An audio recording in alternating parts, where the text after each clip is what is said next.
If your son, and he got accepted into whatever college to study medicine, he looked at you and says, Mom, no, I want to go and study Islam. What are you going to say? Nobody is answering me. No. No. I wish I heard yes. Reality. I had this discussion. They bring me, the child brought me. And he said, and his parents, mashallah, practicing. And the mother looked at me and says, let him finish medical school and then let him study Sharia. And I said, Subhanallah. Why not let him study Islam and then go to medical school? تحبون بل تؤثرون الحياة الدنيا. Allah said this in Surah Al-A'la, and most of you read it every single day. سبح اسم ربك الأعلى. Glorify the name of your Lord. بل تؤثرون الحياة الدنيا. You prefer, and Allah called it dunya. You prefer this lower life. You prefer this lower life. So basically, can you do it both? The answer is yes. In general, medical school with Sharia or with another is difficult because it takes a lot of your time. And I know colleagues who did both. They are a lawyer, non-Muslim. He's a lawyer and he's a physician. But he did physician and then he did a law school. You choose which one first. I personally, and it's not because I'm biased, it's because I've seen it as a physician, study Islam first. Because in general, medicine corrupts people. It's a profession that injects arrogance in me. Because everybody listens to what you say. And people praise you all the time. Unless you really have this heart that's connected with Allah, it's going to be very difficult. Plus, it's a demanding job. Any specialty you're going to go, it's a very demanding job. And unless you're connected with Allah subhanahu wa ta'ala, you will lose that connection. Tell me when you're on call for 14 hours and come and pray Isha. I lived it. So always I tell people, let them study Sharia first. Let them apply for medical school, get accepted, and take a break. I don't know about Australia, but that's very common in the United States. Take a break, go and study, come back, and continue. And in reality, this is actually what we need. Muslims these days, we need both.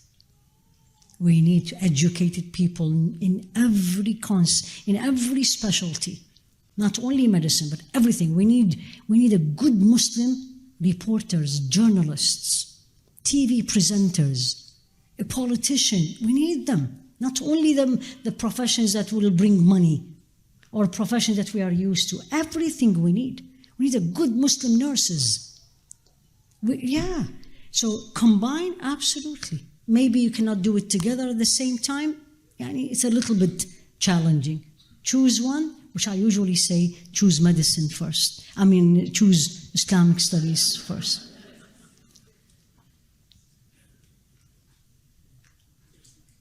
Okay, that's another good question. When dealing with a negative person / situation, how do you ensure your speech and thoughts internally stay good and righteous? There's a lot of negative people, toxic people we call. They say things they shouldn't say, right? And most people, when they say things, very few, but mostly they don't know they said it. And they said it in this way, or the impact it had on other people. Some does, but majority they don't, but it came out. Very simple answer, but not very easy to practice. If you are connected with Allah subhanahu wa ta'ala, I'm going to say it again, meaning you worked on your connection, your answer will be not a single word. You're just going to zip it. Al-Hasan al-Basri has a beautiful statement. When I learned it years ago, subhanallah, and he's a man connected to Allah is not the right word. They used to describe him, إِذَا رُؤِيَ ذُكِرَ اللَّهِ. When you see him, Allah is remembered. Who was he? And his name is Al-Hasan, the beauty. And when you read in the books, they don't call Al-Hasan al-Basri, they call Al-Hasan, the beauty. And he said the following, this is when you are connected with Allah practically. He said, مَا نَظَرْتُ بِبَصَرِي, I've never looked with my own eyes. وَلَا سَمِعْتُ بِأُذْنِي, and I've never heard with my ears. وَلَا بَطَشْتُ بِيَدِي, and I've never used my hand. وَلَا مَشَيْتُ بِرِجْلِي, and I have never, ma is no option, and I've never walked with my hand, إِلَّا, but. Take a second. Think. About what? That's Al-Hasan al-Basri, not you and me. Do I like it? Is it going to be good? How people will think about it? There's nothing to do with this. And he said, أَفِي طَاعَةٍ أَمْ فِي مَعْصِيَةٍ, is this pleasing to Allah or this is displeasing to Allah? That's the only question. Now I know. Let's say I know the answer or someone told me. And he said, فَإِنْ كَانَتْ فِي طَاعَةٍ, if this act or saying or not saying or not responding, فِي طَاعَةٍ, it's pleasing to Allah, تَقَدَّمْت, I'm doing it. وَإِنْ كَانَ فِي مَعْصِيَةٍ, and if this is disobedient to Allah, feeling, saying, grudges, action, whatever it is, disobedient to Allah, I don't do it. So here you are. Look at the question. Dealing with a negative person. What the negative person is doing or saying, they need to answer it. It's not my business. I'm not going to be asked about why you said that. You said it. And you will not be asked about why did I say that. I am going to be asked. So here you go. Someone said something negative to me. Right? What I am going to do? Ask the question. Talk to Allah. What do you want me to do? What will please you? And if you keep doing this daily basis, wallah, you will hear the answer. And I said his name. He will tell you. You will control your anger and you don't know how did you do that. You will not answer. But you need the first part. It's not going to come as a magic. It's not a pill, I swallow it. Or it's a button, I press it. This is work and actions, and you're connected with Allah, and you got up at 3 a.m. in the morning, and you prayed alone, and you cried, and you picked up that Quran, and you don't want that, and you did these things, and you don't want that, but they are pleasing to Allah. This is the response. This, when he said in the hadith I shared before the break, وَلَئِنِ اسْتَعَاذَنِي لَا يُعِيذَنَّ, when he seek refuge in me, I'll give it to him, it's in here. When it's so easy to respond, and it's very easy to say it, and much harder to not, but you control. And you said, it's not pleasing to Allah, I'm not going to say it. It's actually, you see it. You see it. And sometimes even youth, I've seen, where people really irritate them, and then they control. It's not because they are so super and special, but they had, this is how I call it, what credit you have with Allah. I didn't say what Allah gave you. I said, what credit? What's your credit score? Do you have credit score here? Right? Credit score, and everybody's compete. And to have a higher credit score, what is your credit with Allah? Meaning, what are things you did it for Him only? Nobody even better, nobody saw you. And you were not expecting anything, but you were building the credit. The higher the credit, it comes here. As Rasul alayhi salatu wasalam said, تعرف إلى الله في الرخاء يعرفك في الشدة. Know Allah at time of prosperity. Everything is going my way, no problem. But I know Him and I remember Him. يعرفك في الشدة. When the time of adversity, time of need, He will know you. And how He will know me? He makes me quiet. Or even better, He makes me respond in a nice way. But that doesn't come because I'm smart, or because I studied, or because I have a PhD in this and that. It comes only from Him when I have credit with Him. So work on your credit. We have only 3 minutes, subhanAllah. طيب, Bismillah. If you have a sin from the past, like debt with interest, and you are repenting to Allah subhanahu wa ta'ala, how do you rectify it? Do you leave the interest debt or pay it back? Very good question. And this applies to every sin. I get this so common, subhanAllah. This is actually an okay sin. But I'm getting, subhanAllah, Allah, we Muslims are getting to a place of sins that 10 years ago, nobody dared to ask the question. Sometimes I say to myself, I lost my mom a long time ago, and I said, if Allah brings her back, she will say, Allah, send me back. What happened to the world? What happened to us Muslims? Zina, relationship outside marriage between Muslims. I'm not talking about the others. It's becoming so normal that almost wherever I am, I get the question. So I sinned major. These are major sins. Hadi major sin. Interest are major sin. Riba is major sin. No one will justify it. Nobody will tell you. Very few exceptions. So I am dealing with interest. I have done this, I have done that, including backbiting. It's a major sin. طيب, I want to rectify it. In general, and then I'll come to this question. In general, number one, you have to repent to Allah subhanahu wa ta'ala, to Him. التائب من الذنب كمن لا ذنب له.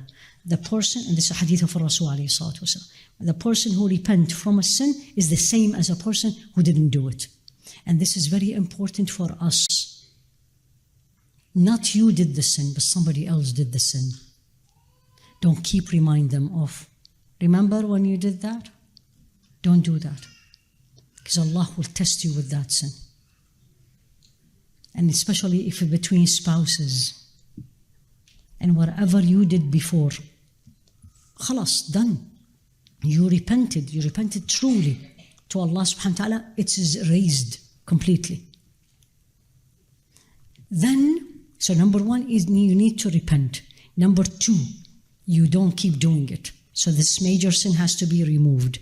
The third, which is the most difficult, and that's why I mentioned backbiting, because if it involved the right of another person, that person has to forgive you.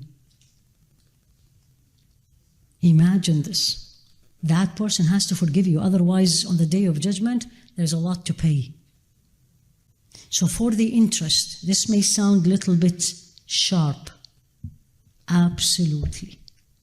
Absolutely. This moment, you leave it. I don't care you sell the house.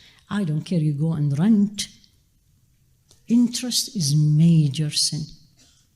Allah said it in the very strong verse in the Quran. يا أيها الذين آمنوا اتقوا الله وذروا ما بقي من الربا. Oh believer, and this is to the believers. He didn't say يا أيها الناس. He said يا أيها الذين آمنوا, you and me. It's Surah Al-Baqarah, in the cow. اتقوا الله, have taqwa, be Allah conscious. وذروا ما بقي من الربا. Leave and stay away from any trace of interest. Now look at the second one, is the scary. فَإِن لَمْ تَفْعَلُوا. If you're not going to do it, فَأْذَنُوا بِحَرْبٍ مِّنَ اللَّهِ وَرَسُولِهِ. Wait, and Allah will declare war, subhanallah, against you. And now you wonder and tell me why we are Muslims where we are. Why is this happening to the Muslims? So absolutely, Wallah, I've seen this. This is a friend of mine who I didn't know that her parents, her father, was the usual people who come to the West, worked hard, did whatever. And then Allah subhanahu wa ta'ala opened his heart to start practicing Islam. And this is from the mouth of the daughter. And she said one day he was in the masjid, learned this, he was in a lecture that interest is haram. He didn't even know interest is haram. And his wife is non-Muslim. I know this family. It's not a story someone told me. I know them. And the wife is non-Muslim. They spent 3 years building this house. And they took, of course, loan from the bank. So the husband learned this, that loan with interest is haram. He came back, told the non-Muslim wife, I'm selling this house and I'm going to go and live in an apartment. The non-Muslim wife said, do it. They stayed for 20 years. Again, I know this family, but I'll tell you what Allah gave them. 20 years, they are living in this rental house. I visited them. Then after 20 years, Allah opened the opportunity, unplanned, where he was able to buy a house, fixed it, and lived in it. The reward is not this house. Look at their children. I know the family very well. Look at the daughter, the older daughter. He has 3 daughters and a son. The children that you all want to have. The mother became a Muslim very recently, maybe 5 years ago, because of the daughter. The dua of the daughter. Sins, this is a major sin. Unless you really cannot find a place to live, that's when loan from the bank is allowed, which I found it very unlikely. Yani you can go and rent an apartment, you can tell me I'm going to live in an apartment, I'm going to say it's your choice. It's your choice. And then when I am in that private interview, I have to tell him why did I do it. So absolutely, and alhamdulillah, the question itself is a good question. Yani this, whoever is asking, is you have, now you are thinking of putting Allah number 1 in your life. Because now you're having this scenario of everything in my life, tick the boxes that needs to be ticked. Yes, you need to actually, you do not pay the debt. And I don't know if you know the details of how you pay 3 times, roughly, 3 times the price of the house when you take a loan from the bank. Don't you think the bank will give me a loan, right? Because I am someone special. No, because they make a lot of profits from that interest. And subhanAllah, I was just talking to my real estate this morning about something else, and I was like, how does that work? And she said, well, if the regular interest they pay, I can't remember the year, but she said the first, I don't know, every payment you're putting is going to the interest. None of what you pay in the beginning goes to your ownership of the house. It all goes to interest. And that's why Allah made it haram. Yani why did Allah make it haram? The interest, because it's injustice. It's injustice to human being. So alhamdulillah Rabbil Alamin, it came in and we answered. We'll take one up. It's 9:05. Where are the organizers? Keep going? Till when? You need to smile. She extended 9:10. No, I'm lying. طيب, Bismillah. Don't ask me about, now she explained it. Salam, what about HECS debt? Which I have no idea what is it. But then she said, uni loans. Now I learned uni is university. Okay, so this is a very important question because this is now an issue. When you give, and again, everything I'm saying is not my opinion. When you give an answer about the deen, when you say this is haram and this is halal, okay, go and do it, don't do it. What is the sequences of it on the ummah? So this question comes up very frequently because I don't know about Australia, but I can tell you about the United States. It's so expensive to send a child to a university. Yani the students come out from university, we call it 6 figures debts. Yeah, there's no university per year less than 25,000. That's the minimum. There is universities per year 75 to 100,000 per year. Yani medical school, they come out and they are in debt about $1 million. Yeah, it's very expensive. So now you come in here and you say, okay, I'm not going to do loans. Let's say your parents are two teachers. Or your father works and the mother took care of you. So what is their income? And there's 3 and 4 children. So now Muslim Ummah is facing, and this is how scholars reach to this. Now the Muslim Ummah is facing the following. There is either they go and take the loans after they exhaust all the other possibilities, versus you're going to say it's haram, and in 50 years, 80% of the Muslim Ummah will have a high school degree because they can't go to colleges. From there, they said the following, and this actually was in England, and this is in the United States. I don't know about Australia, but I'm sure it's the same. Number 1, you as parents, from the day you deliver that baby, mother, do not get gifts. That gifts is useless. Open a bank account called college fund. And anytime you celebrate anything, tell everybody who is going to come and bring you gifts that you don't need. Honestly, they do. A lot of people do that in the States. Imagine, from year 1 to the 18, right? Every year, whatever it is, Eid, if you celebrate birthday, whatever it is, the boy or the girl, they got a trophy, whatever it is, say it clearly. I have people who said this to me. Don't bring any gifts. If you want to get a gift, just bring a check. It's going to go to, and write on it, college fund. By the time the son or the daughter are ready to go to college, you have a good amount of money, maybe not to cover it all, but at least you're not going to get 700,000 loan. It may be 100. Number 2, and this is all, I don't know again about Australia, but I know this in the States. You reach out to people. And I know people did it. And reach out to them and ask them for a non-interest loan. They call it Qarda Hasana for the Indo-Pak people. No interest loans. People will do it. I know that. Again, not I read it, I've seen it. They will do it.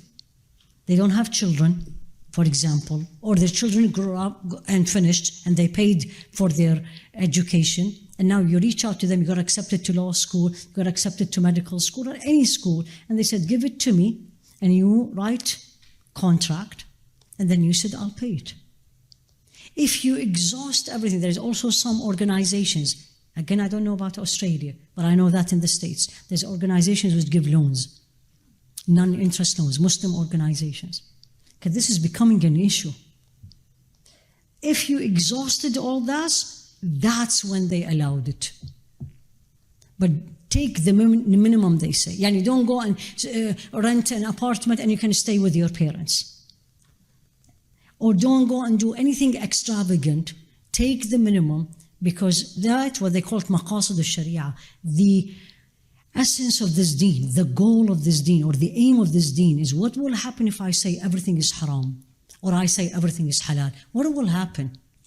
So for the uni loans, again, save for your children. 2, reach out, businesses, reach out to the rich people. Go. What's the worst thing? They will tell you no. Okay, alhamdulillah, I tried. And you put your ego, pack it, or send it, and go and ask. Yeah, because I don't want to go, they will say yes. No. How do you know? Maybe they will say yes. And if they said no, they said no.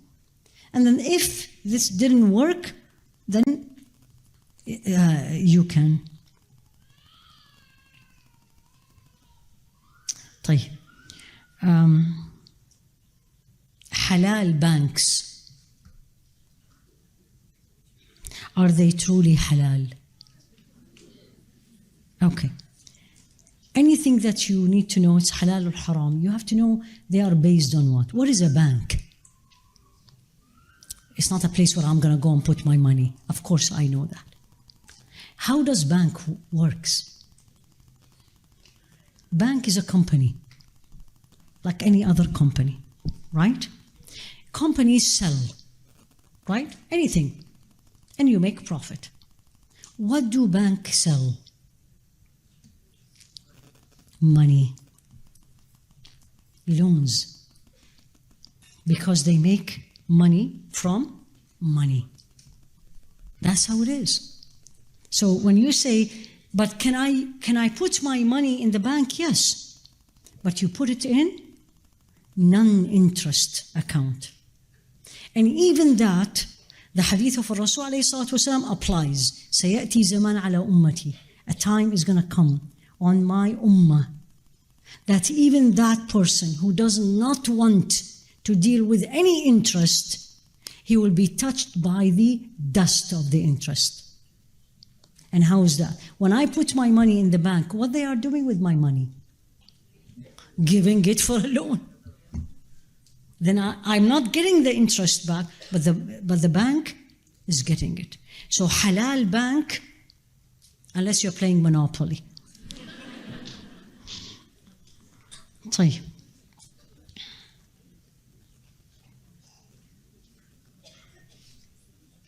Oh, so there's a dua about the love of Allah. جزاك الله خير. اللهم إني أسألك حبك وحب كل من يحبك وحب كل عمل يقربني إلى حبك. That's a dua for Rasul عليه الصلاة والسلام. Ya Allah, I ask you for your love. You know when you tell somebody, please love me? Right? That's what you're telling Allah. Because the path to the love of Allah, as I shared with you, is not easy. But Allah can make it easy when you ask Him. So Allahumma inni as'aluka, I am begging you, I'm asking you, hubbak, love me. Wa hubba kulla man yuhibbuk, and I want those who loves you to love me, because it's contagious. Wa hubba kulla amalin yuqarribuni ila hubbik, and the love of every deed, because when you love something, you will do it. And the love of everything that will bring me close to your love. Ya Rabbi Ameen. And then there is a second part. Allahumma ja'al hubbaka ahabba ilayya min nafsi wa ahli wal ma'ul barid 'inda dhama. Ya Allah, make your love more beloved to me than me. Remember I told you the first obstacle is me. Me and people and even the cold water when I am thirsty. That's a dua actually of Sayyidina Dawood, they say. طيب. And we're going to take the last one, because if you're not tired, I am not. And I'm not saying the truth. طيب, this is a good one. I like when you ask about non-Muslims, because we live among non-Muslims. And there's a reason why Allah brought you and me and surrounded us by this. We will be asked about it. I have non-Muslim friends, but sometimes when they do things that I know goes against Allah, I am only capable of praying that they be guided. What am I supposed to do if I wanted to do more? They act kinder and more Muslim than me. And they act like a Muslim more than me, she's saying, in actions. From time to time, I want them to be a Muslim. This is a beautiful question. That somebody cares about their friends and they care about Islam. Don't say they are kuffar. They're going to go to Jannah. Why you are here? It's their country. Why you look down at them? Who says you're better? Do you know how you're going to die? Do you know how they will die? So this looking down at the non-Muslim needs to change. And one of the beautiful things I learned from my first teacher is he said, look at every non-Muslim as a potential Muslim. This morning, this afternoon actually, after Jummah, I gave a shahada. Do you know how old was she? 14. Yeah.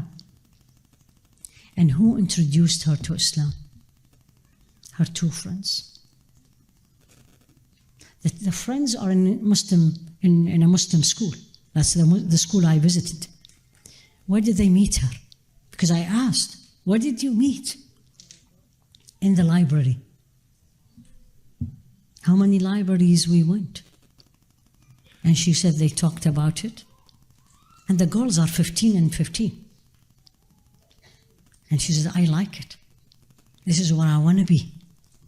Literally, this is what she said to me. Because I asked her, I said, I like this connection in me. I was like, Ya Allah, give it to me and to every Muslim. 14. So absolutely. However, if they are doing things that is haram, obvious, not only you say something, you don't be in that place with them, because it's going to affect you sooner or later. If you are with people who always backbite, I can assure you, you're going to start backbiting. If you are people who smokes, you will be a smoker. This is actually the first question we ask patients. When they say, I'm a smoker, I said, since what age? 14. I said, who smokes in the house? It's so usually somebody. And if not, it says, all my friends smoke. If you're going to be, and this is actually for us Muslims, between Muslims, if you're going to be surrounding yourself with Muslims who are not practicing, good luck for your deen. It's going to disappear. Sooner or later, you will be affected. It's peer pressure. You all know that. And peer pressure is not only for teenagers. Peer pressure is for everybody. And there is a positive peer pressure, as I shared with you this morning, and there is a negative peer pressure. If they are doing haram, you should not be with them. True story happened to me, and we will end up here. Before I moved to California, I was in St. Louis, Missouri, and I moved to a new neighborhood, the only Muslim. They've never seen a Muslim before. Right? And the next door neighbors, beautiful couple, middle-aged, a little bit older actually. And one day I was leaving the house, and this was before Ramadan. And I knew he was coming to talk to me, so I put the window lower, and he said, Haifa, we are thinking normally when a new person moves to the neighborhood, we usually like to do a gathering. What a nice gesture, which is actually, this is us Muslim. And so I have 3 questions for you. And immediately I was like, okay, Haifa, Bismillah, get ready. This is how I felt. And he said, when is a good time for you? I was like, this is not too bad. And I said, Ramadan is coming. He said, yeah, this is what I needed to know. When is Ramadan? I was like, this is a good start. So I said, this is, okay, we will do it after Ramadan. Second, he said, I know you don't eat I know you don't eat pork. Any other dietary restrictions? Very nice. Look at the third one. And I was waiting because I said, if he didn't ask, I am going to ask. And I am new in this neighborhood. You know, you don't want to, and you have to be nice to people. But also, I'm a Muslim woman. Look at this one. He said, I know you don't drink, but do you sit with people who drink? And I said, no. He said, that's it. I'm going to tell people, everybody, we're going to serve juice. And I was like, Ya Rabbi, lak alhamd. Ya Rabbi, lak alhamd. If I was not an obvious Muslim, would he have asked me this question?